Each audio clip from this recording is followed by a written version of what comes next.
Bab 6457. Pada pukul 4 sore, kereta barang dari Kereta Api Nasional Maroko tiba di Duke Mining tepat waktu. Pengawal kavaleri dari Batalion Ketiga memandu kereta ke peron sesuai dengan proses sebelumnya. Setelah kereta melepaskan gerbong kosong, mereka membantu lokomotif berputar dan perlahan-lahan mendorong fosfat yang telah disiapkan keluar dari peron. Luster, dengan pengawal kavaleri yang bertugas dalam transportasi, berdiri di peron. Menyaksikan kereta api perlahan melaju dan berangsur-angsur pergi. Jauh di dalam hatinya, dia begitu gembira hingga hampir bersorak.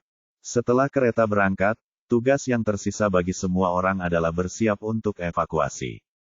Mereka telah bermimpi untuk menyingkirkan kendali Warriors dan selama beberapa generasi dan ratusan tahun.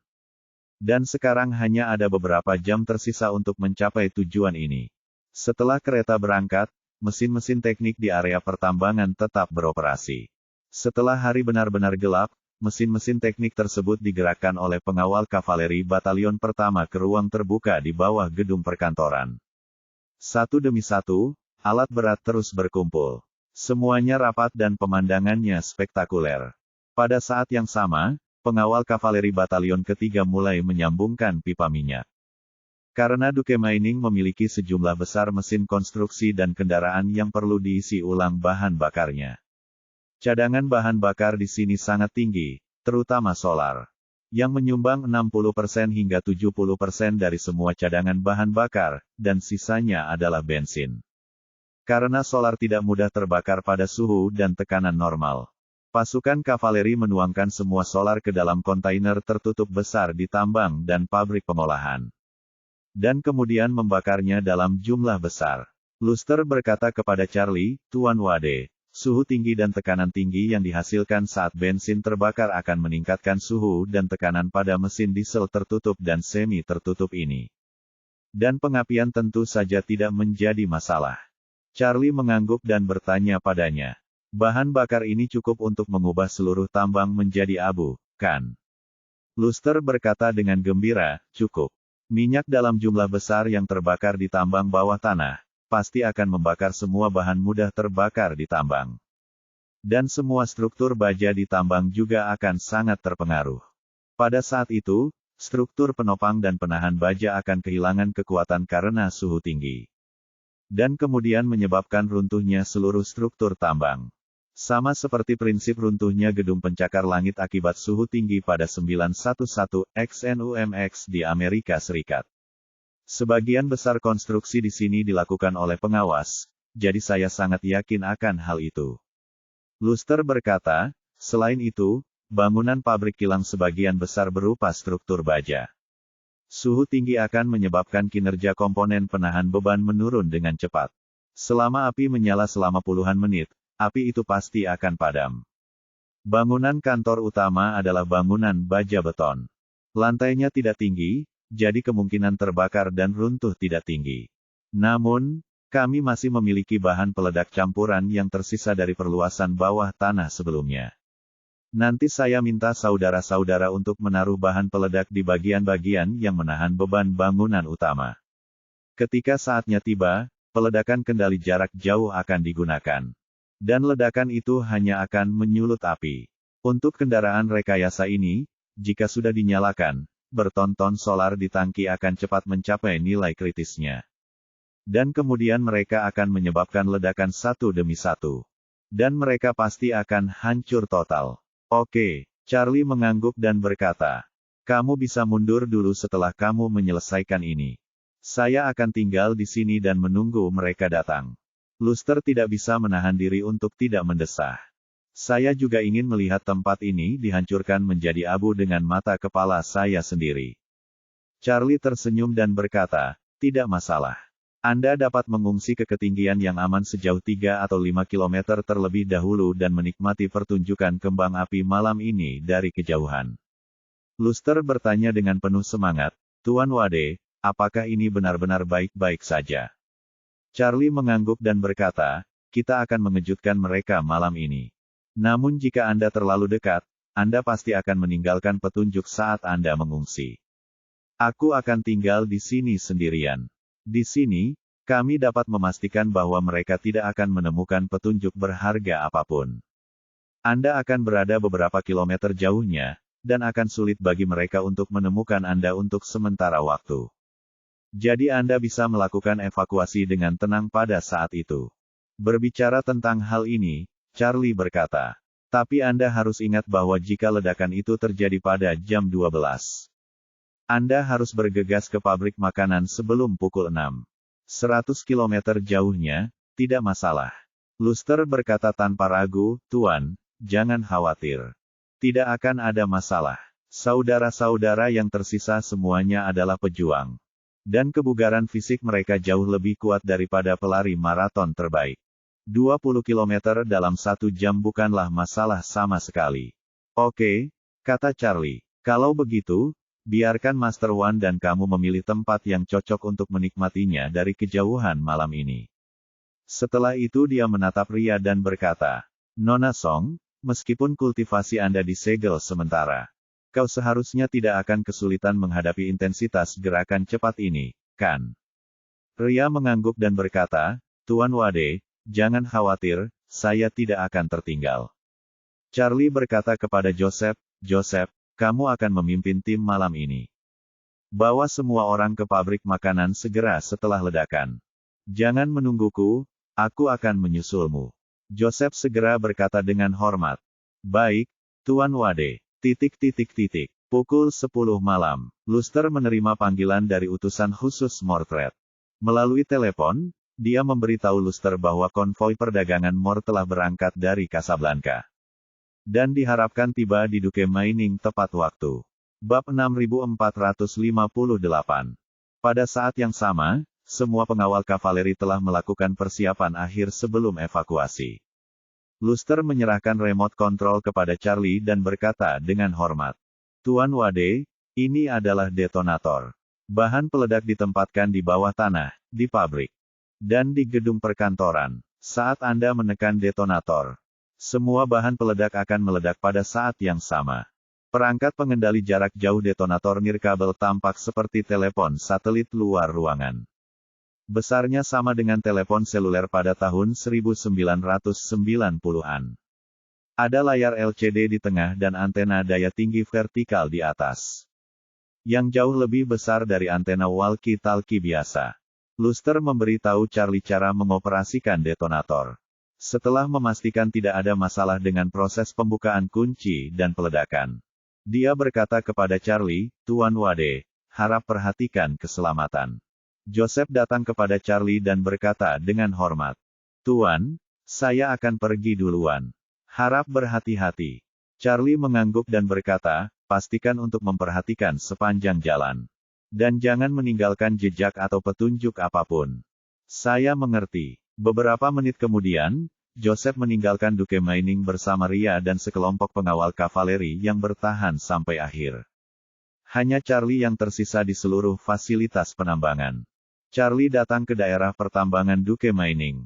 Menemukan menara dengan pemandangan terbaik, dan menunggu di sana dengan kendali jarak jauh. Waktu berlalu menit demi menit. Pada pukul 11.45, serangkaian lampu muncul di ujung jalan gelap di kejauhan. Konvoi lebih dari selusin kendaraan sedang menuju gerbang utama Duke Mining. Charlie, yang sedang berbaring di pagar, tersenyum sedikit. Menyaksikan konvoi yang ditunggu-tunggu semakin mendekat. Saat ini, di depan konvoi, sebuah Toyota Land Cruiser memimpin jalan. Dan Mingler Dong, orang yang bertanggung jawab atas Mordred dan utusan khusus untuk Duke Mining, duduk sebagai kopilot. Selain dia dan pengemudi, ada 3 orang yang duduk di kursi belakang.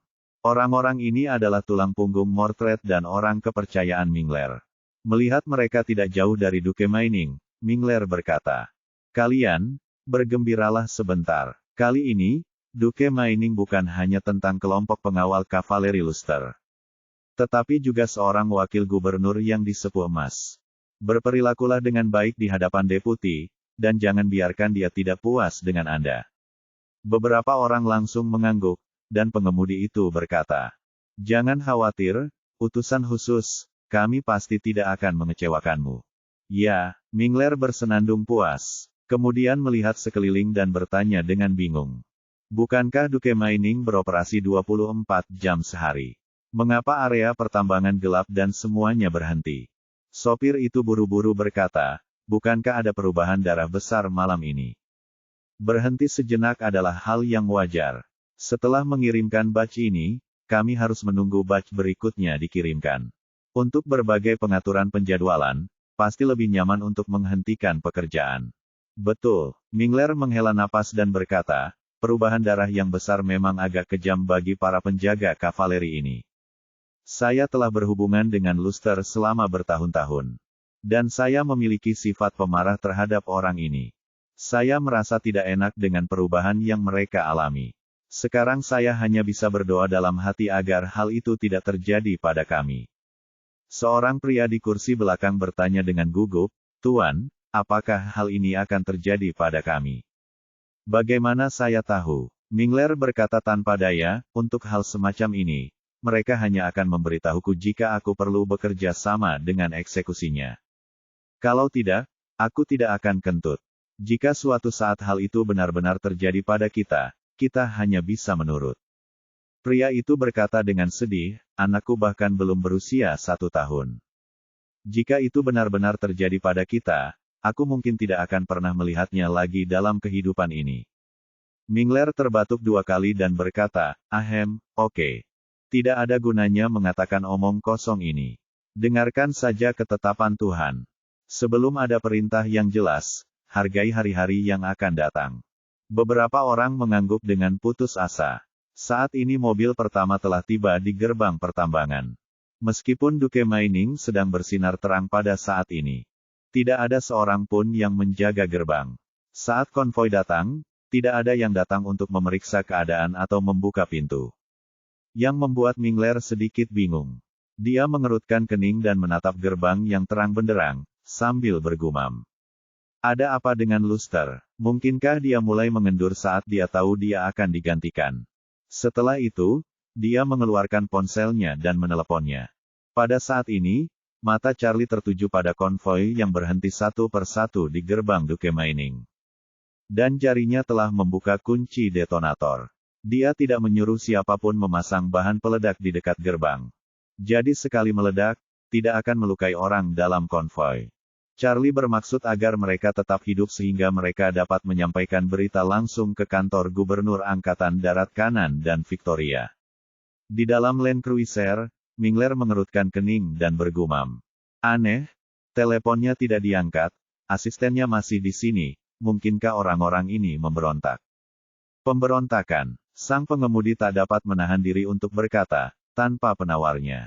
Apa gunanya pemberontakan? Setelah pemberontakan, mereka dan keluarga mereka akan mati dalam waktu seminggu tanpa penguasa mengirim orang untuk mengusir mereka. Betul sekali. Mingler terus mengisap giginya, mengeluarkan suara tut-tut, bergumam. Apa yang sedang terjadi? Tepat setelah dia selesai berbicara, dia menundukkan kepalanya dan tiba-tiba merasakan bagian depan seterang siang hari. Semua orang tanpa sadar mendongak dan melihat api besar tiba-tiba menyembur keluar dari dalam pertambangan. Mingler berteriak tanpa sadar, ya ampun, cepat mundur. Sebelum dia selesai berbicara, ledakan dan gelombang ledakan itu datang bersamaan. Gelombang ledakan besar langsung menumbangkan tembok pertambangan. Semua kendaraan berguncang hebat, bahkan kaca depan mobil pun pecah karena gelombang ledakan. Mingler tidak peduli dengan luka di wajahnya yang disebabkan oleh kaca. Dan dengan cepat mendorong pintu dan keluar dari mobil. Melihat seluruh Duke Mining telah ditelan lautan api. Dia terkejut dan berdiri di sana. Pada saat ini, gedung perkantoran yang diledakkan itu runtuh dalam lautan api dalam sekejap. Mingler dengan cepat mengulurkan tangannya untuk menutupi puing-puing yang berterbangan di kejauhan. Dan berteriak ke mobil, cepat, ekspor video di Dashcam dan kirimkan kepadaku. Saya akan melapor ke atas sekarang. Bab 6459. Pabrik besar itu tiba-tiba meledak dan terbakar di depannya.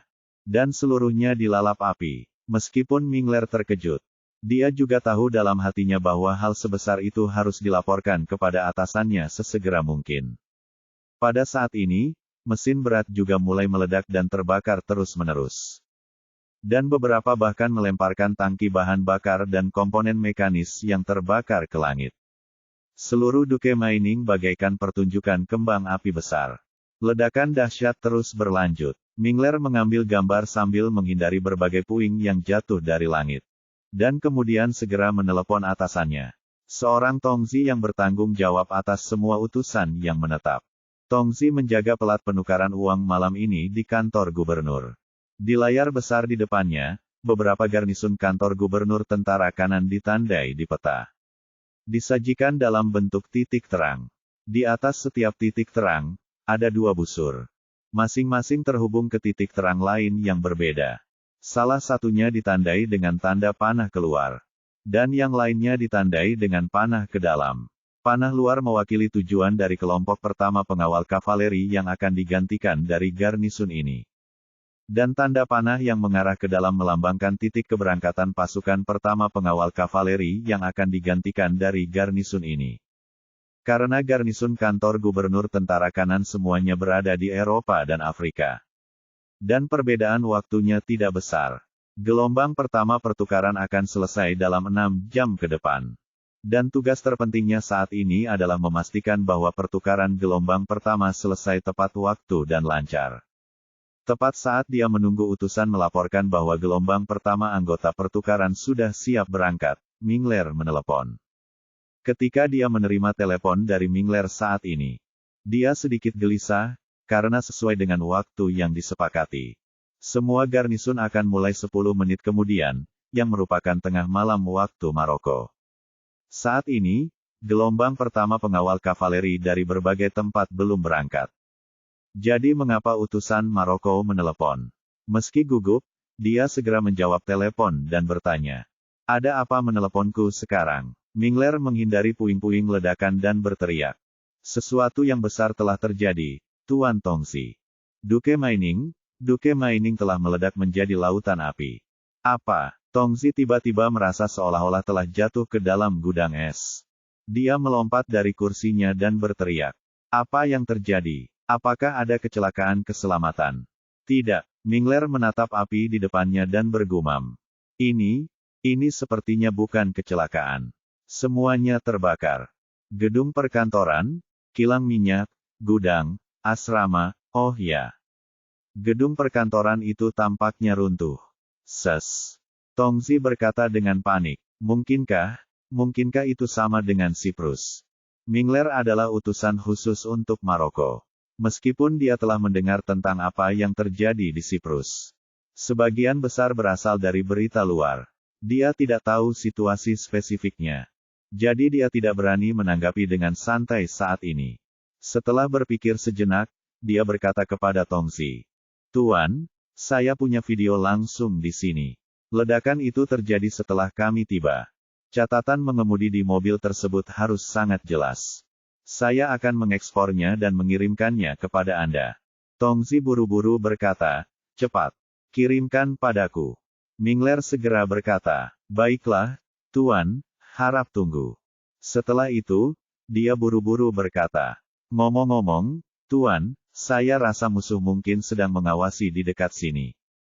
Haruskah saya membawa orang-orang untuk dievakuasi terlebih dahulu? Tongzi berkata dengan nada berbisik. Tetaplah di tempatmu dan tunggu aku bertanya kepada Panglima Besar. Setelah Tongzi selesai berbicara, dia langsung menutup telepon. Mingler tidak punya kata-kata untuk diucapkan saat ini. Dia sangat familiar dengan situasi Duke Mining. Ada lebih dari 10,000 orang termasuk pengawal kavaleri. Para pengawal kematian dan kerabat mereka. Bab 6460. Karena pihak lain bisa menghapus seluruh Duke Mining. Beberapa orang yang dibawanya tidaklah cukup. Sekarang dia pasti sudah terbongkar.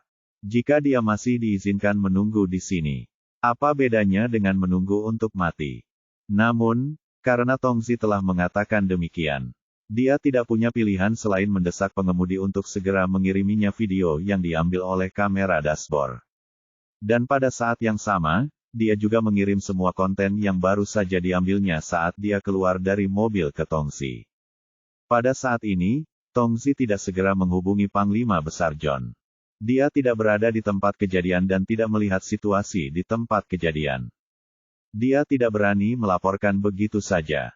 Dia harus menunggu sampai dia melihat situasi di tempat kejadian sebelum melapor kepada John.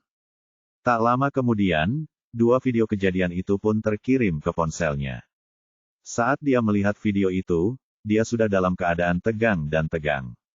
Dia tidak pernah menyangka kejadian di Duke Mining akan begitu tragis. Dilihat dari tingkat kerusakannya, seluruh Duke Mining telah hancur total. Kehilangan 1 prajurit yang tewas sudah sangat berat. Kuncinya adalah apakah pengawal kavaleri dan prajurit yang tewas telah menghilang seperti stasiun di Siprus. Jadi, dia tidak berani menunda sejenak dan segera memanggil John. Saat ini, John masih menderita di ladang minyak di Nigeria. Tepat ketika dia sedang berbaring di tempat tidur sambil gelisah, telepon genggamnya tiba-tiba berdering. John mengangkat telepon dan melihat bahwa itu adalah Sun Tongzi. Salah satu dari 2 Tongzi di kantor gubernur tentara kanan. Dia menjawab panggilan itu dan bertanya langsung kepadanya.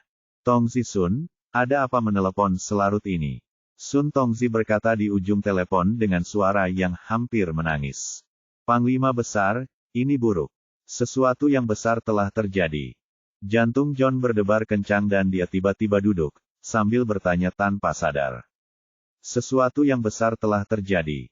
Apa kejadian besar yang terjadi? Di mana kejadiannya? Sun Tongzi buru-buru berkata, sesuatu yang besar telah terjadi di Duke Mining di Maroko. Saya pikir mungkin situasinya sama dengan di Siprus. Apa? John tiba-tiba merasakan gelap di depan matanya dan dia hampir terjatuh ke belakang di tempat tidur tanpa terkendali. Beruntungnya, dia mengulurkan tangannya untuk menopang dirinya dan menyeimbangkan tubuhnya. Dia tanpa sadar berkata, bagaimana mungkin itu Duke Mining? Kalaupun terjadi sesuatu, bukankah seharusnya Nigeria yang mengalaminya? Bukankah seharusnya ladang minyak ini menjadi lokasi gubernur ini? Bagaimana mereka menemukan Maroko? Sun Tongzi buru-buru berkata. Menjawab Gubernur Agung, saya juga tidak mengerti. John dengan cepat bertanya, kamu, apa yang kamu katakan, apakah situasinya benar? Sun Tong tahu, itu benar sekali. Utusan Maroko baru saja pergi ke sana untuk membawa rombongan pertama pengawal kavaleri ke bandara. Begitu dia tiba, seluruh zona penambangan meledak menjadi lautan api. Dan gedungnya runtuh. Saya akan mengirimkan video langsungnya sekarang. Cepat, cepat, cepat. John mendesak dengan tidak sabar, cepat kirimi aku videonya. John tidak menutup teleponnya, tapi tetap menatap perangkat lunak internal khusus. Menunggu video yang dikirim oleh Sun Tongzi. 30 detik penantian itu merupakan 30 detik paling menyiksa yang pernah John alami seumur hidupnya. Saat video itu muncul, dia mengkliknya dan merasakan luapan amarah di perutnya yang menjalar ke atas kepalanya. Duke Mining dalam video tersebut sudah seperti api penyucian. Dia sangat terkejut dan bergumam. Sudah berakhir sekarang, pria misterius itu pasti telah melihat pikiran Tuan dan tahu bahwa dia sedang menyergap di sini. Jadi dia tidak datang ke Nigeria sama sekali. Tapi malah menghancurkan stasiun Maroko. Jika Tuhan tahu, dia akan marah besar. Saya tidak tahu apakah dia akan menyalahkan saya karena tidak melakukan pekerjaan saya dengan baik. Saat dia sedang berbicara, dia tiba-tiba terbangun dengan kaget dan berteriak kepada Sun Tongzi tanpa sadar. Oh tidak, Ria ada di Duke Mining. Cepat, suruh seseorang masuk dan melihat apakah dia masih di sana. Cepat.